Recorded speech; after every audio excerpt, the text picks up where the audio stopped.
गडचिरोलीमधून महायुतीचा उमेदवार अखेर ठरलेला आहे। गडचिरोली मतदारसंघातून अशोक नेते यांना उमेदवारी देण्यात आली।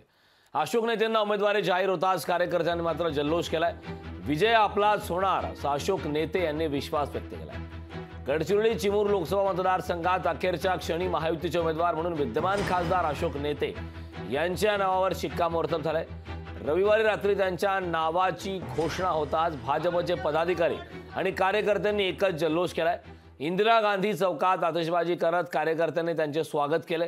गेल्या 10 वर्षांपासून भाजपचे खासदार असलेल्या नेते यांच्या ऐवजी या मतदारसंघातून राष्ट्रवादी काँग्रेसचे नेते धर्मराव बाबा आत्राम यांनी दावेदारी केल्याने पेच निर्माण झाला होता।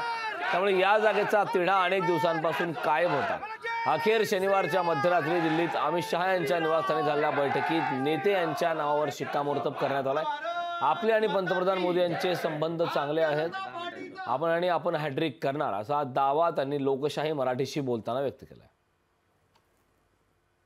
आमची सुद्धा माहिती आहे आणि सर्व आम्ही एकत्र आहोत, सर्व मिळून आम्ही लढणार आहोत। त्याचा फायदा आणि मी केलेले काम आणि देशाचे लाडके पंतप्रधान नरेंद्र मोदी यांनी केलेले काम यामुळेच मी प्रचंड मताने आणि जनतेच्या आशीर्वादाने आणि कार्यकर्त्यांच्या सहकार्याने मी प्रचंड मताने निवडून येईल याची मला खात्री आहे।